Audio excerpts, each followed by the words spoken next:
Imagine this for a second. Pretty much any physical object around you. Think a light bulb, maybe, or even something huge like a jet engine. Right. Imagine it could soon be talking to the internet and maybe even talking to each other. Yeah, it sounds like pure science fiction, doesn't it? But, this incredibly connected future, it's actually already unfolding right now. And it's not just idle chatter, is it?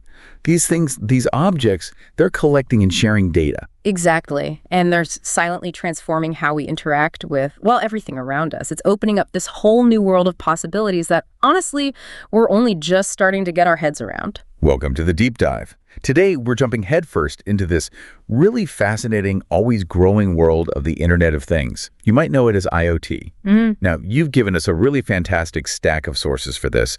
We've got global market forecasts from big names like Transforma Insights and Microsoft. Yeah, some heavy hitters there. Definitely. And in-depth articles looking at everything from, the amazing applications we're seeing to the really critical challenges that come with it all. And I think Dimitrios Spiliopoulos' insights on bridging that gap between the business side and the tech side are going to be really interesting to unpack too. Absolutely. So our mission today is to unpack all of this. We want to tell the story of IoT from its just, wow, jaw-dropping growth to the surprising places it's popping up. We'll look at the serious hurdles it faces and, maybe most importantly, why people are really the key to unlocking its full potential. It's about making that human connection work with the tech. We're going to explore why this isn't just, another tech trend. It's a fundamental shift that's probably already reshaping your daily life, maybe in ways you haven't even noticed. And we'll highlight some of the really surprising things these experts found. So let's start right at the beginning. What is the Internet of Things, really? Beyond just smart gadgets, what's the core idea? Okay, so at its heart, the Internet of Things, or IoT, it's basically just a network of physical devices, physical objects that are connected to the internet. Okay. And they're all designed to collect and then transfer data. But the really important part, the real value, isn't just the connection. It's the invisible intelligence you get from that data. Invisible intelligence, I like that. Yeah, it enables automation, it gives you incredible insights. It essentially turns the physical world around us into this massive, live data dashboard. Live data dashboard. Oh. That's a powerful way to put it. Yeah. Now, when most people hear IoT, they probably think, smart speakers, maybe a smart thermostat. Sure, the common stuff. Is that basically it, or are we missing a bigger picture? Maybe more on the industrial side. No, you're absolutely right to ask. I mean, it definitely includes things like a light bulb you control with your phone app, or a smart thermostat adjusting the temperature, a motion sensor, things like that. But here's where it gets really interesting. Think about huge objects, like jet engines. They can be packed with thousands of sensors, constantly sending back data to make sure they're running perfectly efficiently. Wow, thousands. On one engine. Yeah, and even bigger picture. Entire smart cities are being blanketed with these sensors. They help understand and manage everything from traffic flow to air quality. It's a completely different scale. Okay, so if almost anything can be connected, what's typically not considered an IoT device? Because, my laptop, my phone, they've got tons of sensors that connect to the internet. That's a really good question and an important distinction. PCs and smartphones, yeah, they have sensors, but they're generally not considered IoT devices. Why not? Because they usually need direct human interaction for their main job, right? You actively use them. IoT devices, on the other hand, they're typically designed to communicate and act more independently without you constantly telling them what to do. Got it. That makes sense. Yeah. And just a quick bit of history, the actual phrase Internet of Things, it was coined by a guy named Kevin Ashton way back in 1999. Wow, 1999, that feels early. It was, but the technology itself, things like cheap computer chips, widespread wireless networks, and enough IP addresses, thanks to IPv6, that all had to catch up to actually make his vision practical. Right, the tech had to mature. So, speaking of reality, let's talk scale. Just how big is the IoT right now? And where are the forecasts saying it's headed? The numbers must be pretty big. Oh, the numbers are frankly jaw-dropping. So get this. In 2019, there were already 7.6 billion active IoT devices globally. 7.6 billion. Already back then. Yep. And Transforma Insights, they predict that's going to skyrocket to 24.1 billion devices by 2030. 24 billion. That's a compound annual growth rate, CAGR, of about 11%. It's huge growth. Okay, 24.1 billion. Just to wrap my head around that, that's like, what, 3 connected devices for every single person on the planet by 2030? Pretty much, yeah. It makes you wonder, are we going to run out of things to connect? Or is this just the start of adding this whole digital layer over everything physical? It certainly feels more like the beginning. That scale is just mind-boggling for devices. But what about the money side? What's the economic engine behind all this? How much cash are these billions of devices actually generating? And who's making it? Well, the revenue figures are just as massive. The total IoT market back in 2019 was worth about 465 billion US dollars. Okay, still huge. But that's projected to climb to a colossal $1.5 trillion in 2030. 1.5 trillion. Wow. And what's really interesting, I think, is that services, things like the connectivity itself, the platforms, the analytics, they're expected to make up about 66%, two-thirds of that spending. Hardware is the rest. So the value isn't just the gadget itself. Exactly. It's about what the gadget does for you. The service, the data, the insights, that's where the bulk of the money is. And how are all these billions of devices actually connecting? Is it mostly Wi-Fi, cellular, or a mix? It's definitely a mix, but short-range technologies, things like Wi-Fi, Bluetooth, Zigbee, they're going to continue to dominate. They'll account for about 72% of connections in 2030, which is actually pretty similar to today. Okay. But the public networks, mainly cellular, like 4G and especially 5G, they're also set for massive growth. They're projected to go from about 1.2 billion connections up to 4.7 billion by 2030. So significant growth there, too. Okay, so billions of devices, trillions of dollars. Mm-hmm. It's clearly this massive, fast-growing thing. But let's get specific. Who's connecting what? Where is IoT really making the biggest waves in terms of, actual applications? Well, interestingly, the consumer sector is actually leading the way, at least in terms of the number of connected devices. Really? Like smart homes and wearables? Exactly. They're projected to account for about 65% of all connections by 2030. Smart homes, wearables, connected entertainment, all that stuff. Okay. And what about on the business side? For enterprises, is there a particular area leading there? Yeah, for enterprise, it's what they call cross-vertical use cases. These are things that apply across lots of different industries. Like what? Think generic track and trace systems, monitoring office equipment, managing fleets of vehicles, stuff like that. That's expected to be about 34% of enterprise devices. Okay. And after that? Utilities are next, mainly driven by smart meters for electricity and gas. That's about 31%. Right. Smart meters make sense. So within those big categories, are there any specific applications that are just, huge globally, the dominant ones? Oh, absolutely. The single biggest use case worldwide is consumer internet and media devices. That's projected to be about a third of all IoT devices by 2030. A third? Just for consumer media? Yeah. Then you got the smart grid, including the smart meters. That's next at around 14%. And then connected vehicles, mostly cars, they round out the top three at about 7% of the global installed base. Okay, so that's device numbers. But where is the actual money? Which sector is pulling in the most revenue from all this IoT activity? Financially, it's still the consumer sector generating the most revenue. That's projected at around $652 billion by 2030, which is about 43% of the total market value. So consumers drive both device count and revenue? Largely, yes. It really highlights how much individuals are investing in their own personal connectivity.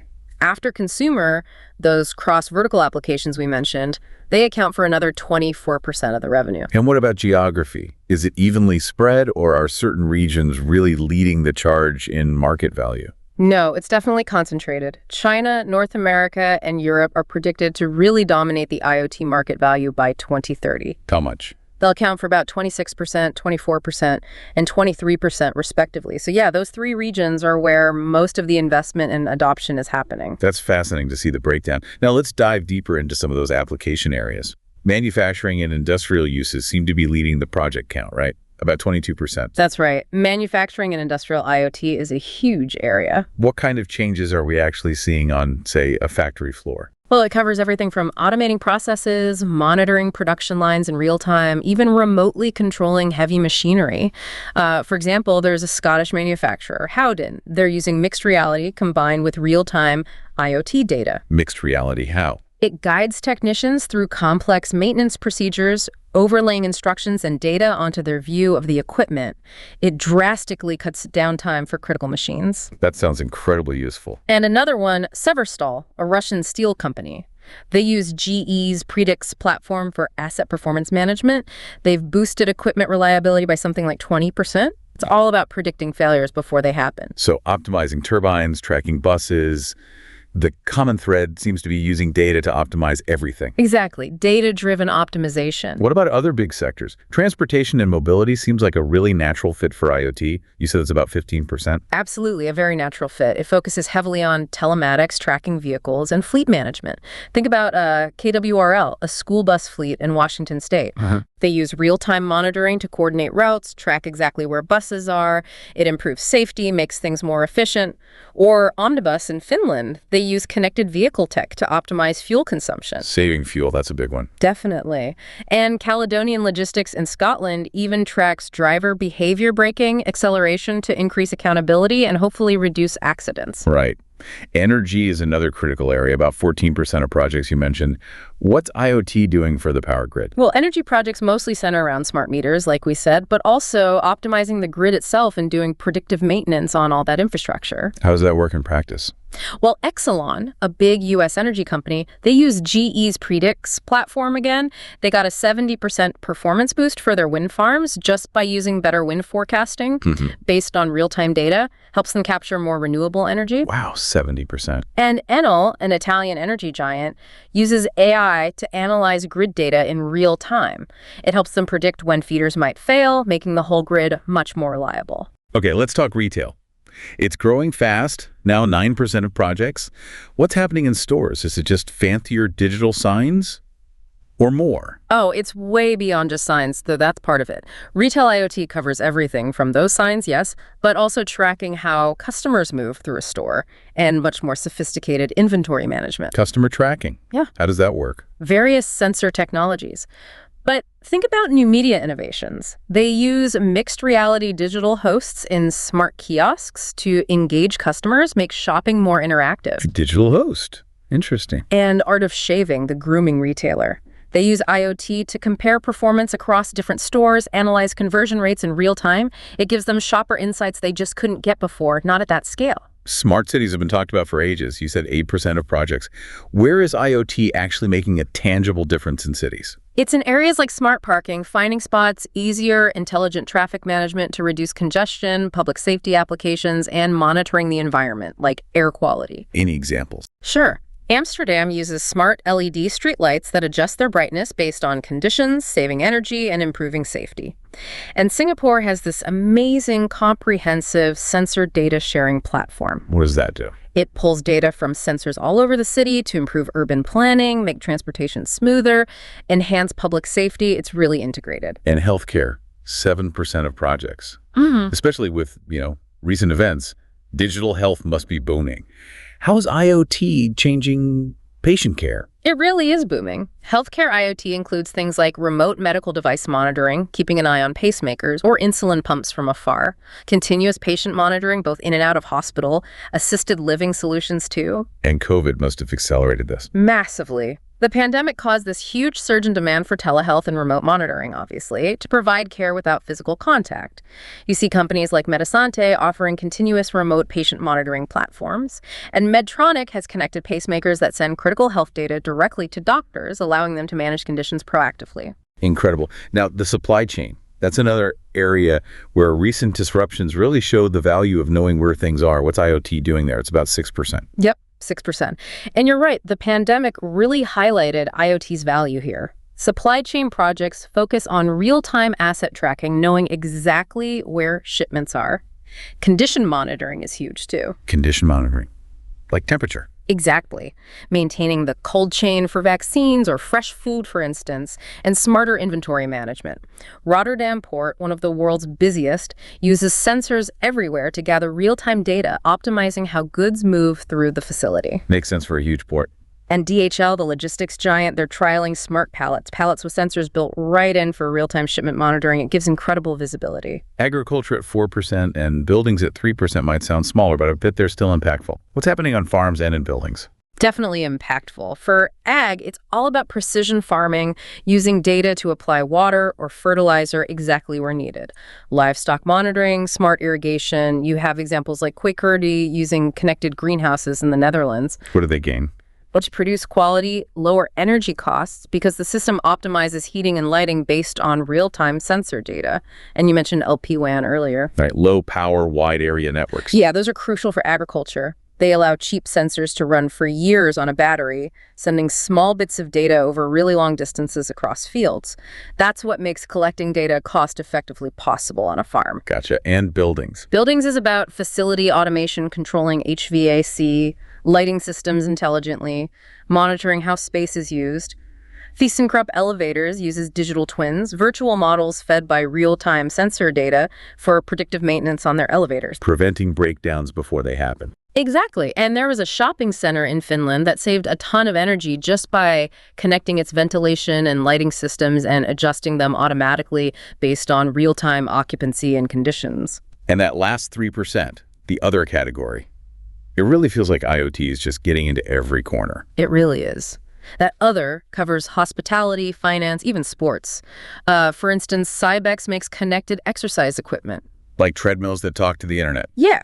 It allows gym owners to see the real-time status of every treadmill, know which ones are being used, which ones might need maintenance soon. It helps them optimize operations. It's all about using data to enhance performance, whether it's a business's performance or an athlete's. The sheer range and impact we've just covered is, well, it's immense.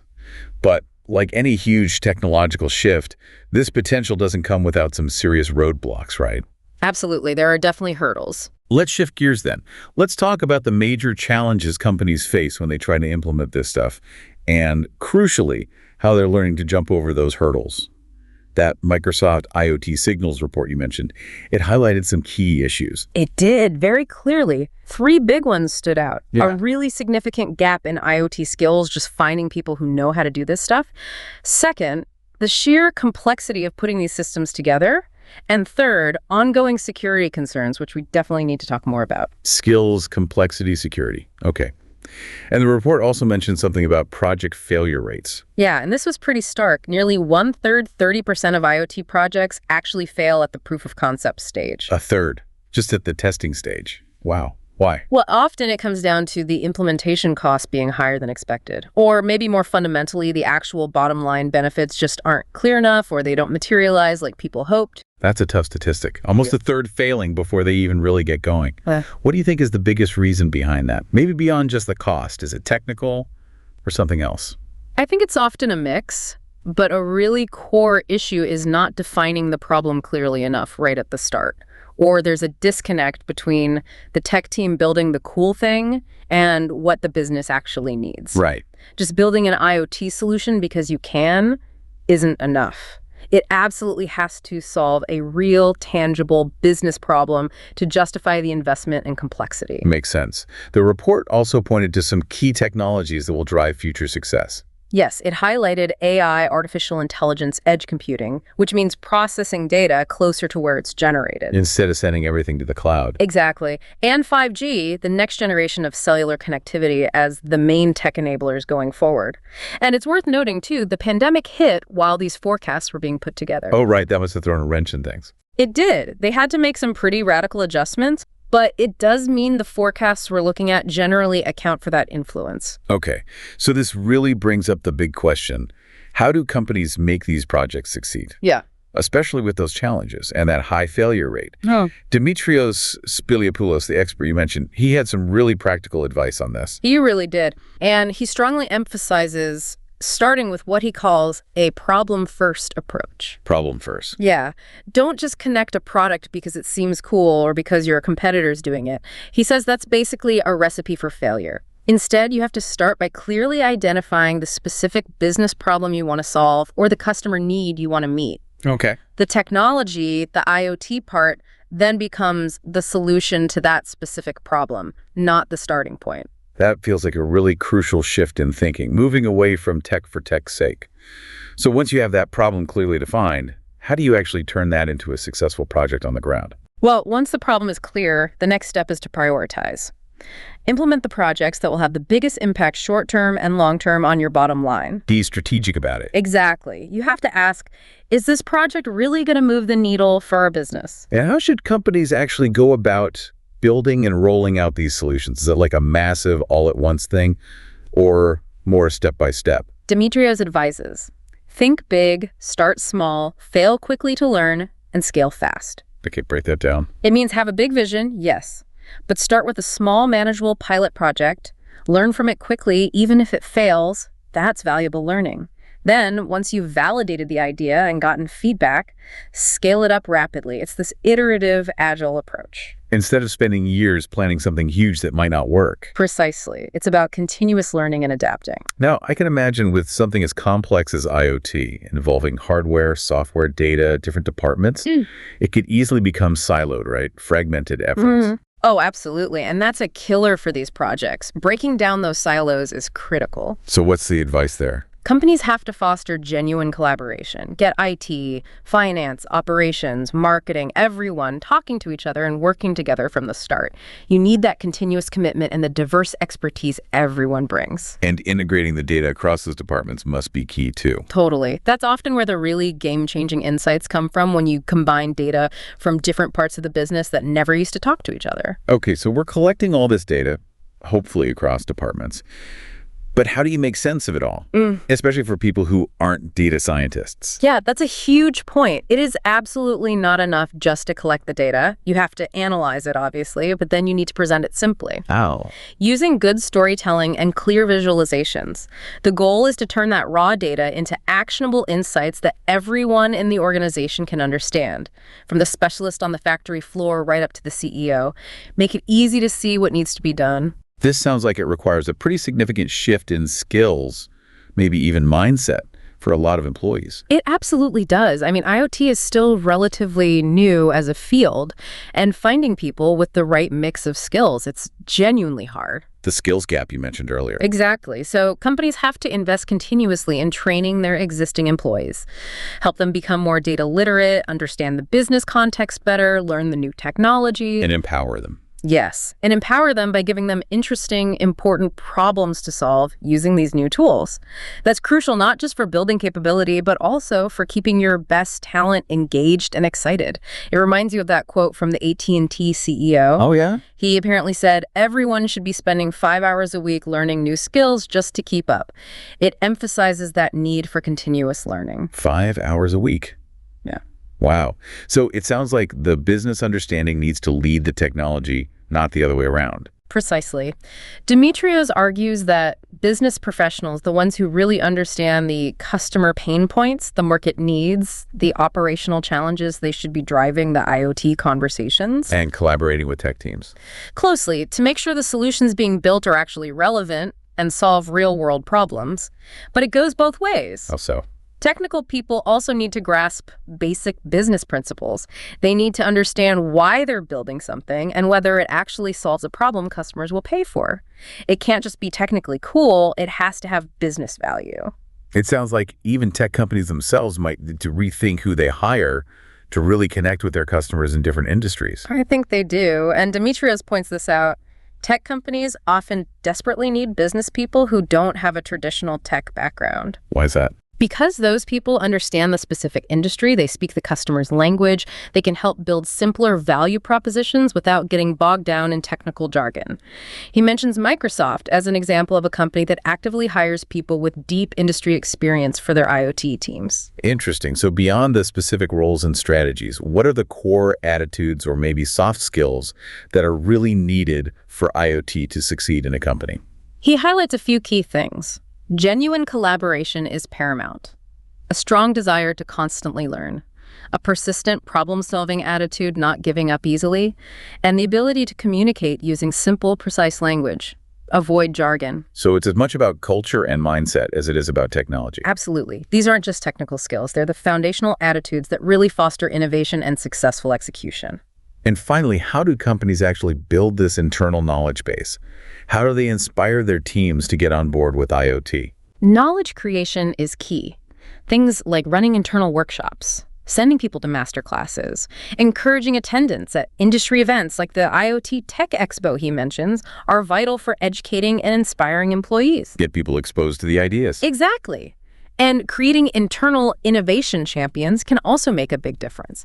People within the company who are passionate about IoT, who can motivate and educate their colleagues. But, crucially, they need to be genuinely supported and rewarded for taking on that role. It's about building that culture of curiosity and continuous improvement.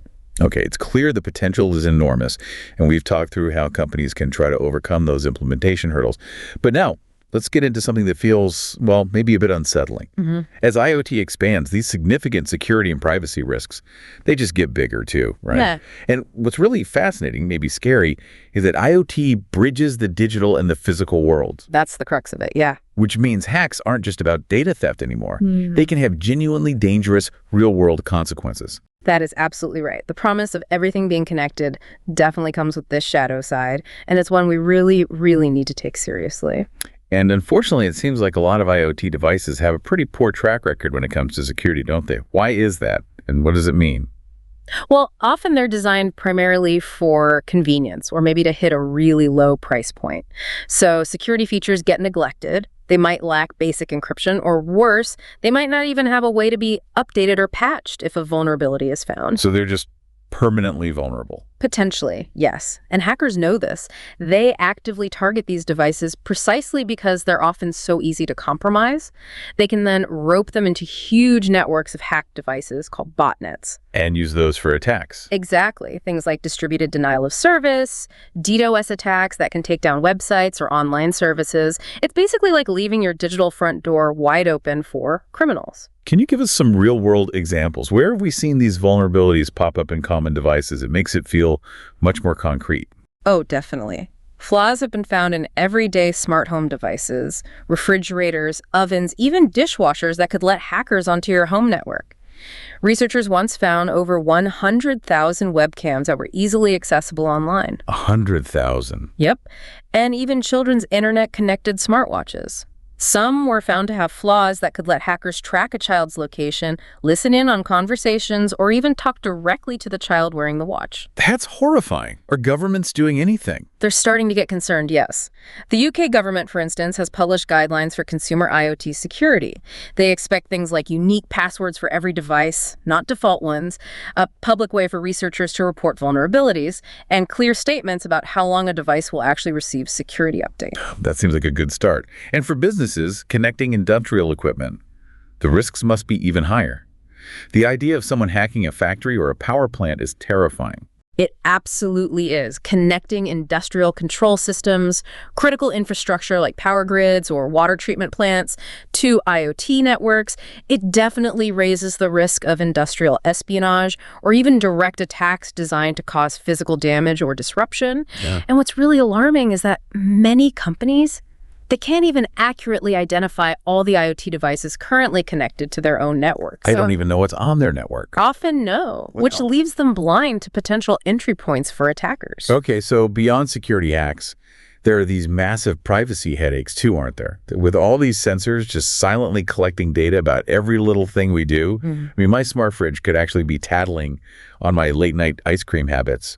Or worse, someone could be listening through my smart speaker. That's genuinely unsettling. It is unsettling, and it's a vast, vast privacy challenge because these sensors, they create this incredibly detailed digital footprint of your life. Think about a smart home. It can potentially reveal when you wake up, how well you brush your teeth if you have a smart toothbrush, what music you listen to, what TV shows you watch, maybe even what you eat based on smart appliance usage, who visits your house through smart locks or cameras. Okay, stop that. That's already too much detail. Right. And the critical question then becomes, what actually happens to all that data? Some companies might be responsible, use it only to improve the service, but many others, their business model might involve harvesting and selling that data, and their policies can be really opaque. It's hard to know what you're agreeing to. So even data that seems harmless on its own, could it be combined to build up a surprisingly detailed picture of someone? That's precisely the concern. It's actually surprisingly easy to infer a lot by combining data from different sensors. There was one researcher, for example, who found they could figure out roughly what someone was having for dinner. Just from sensors? How? By analyzing the patterns in the home's energy consumption, maybe changes in carbon monoxide or CO2 levels, temperature, humidity, they could make pretty educated guesses about cooking activity. That's incredible. And a bit creepy. It is. So for you as a user, it means you really need to try and understand the data trade-off you're making when you bring these devices into your life. And for businesses, they need to think hard about things like, is our smart meeting room really secure enough for highly sensitive discussions if it's full of connected devices? That's a really good point for businesses. Yeah. Now, this inevitably raises an even bigger question.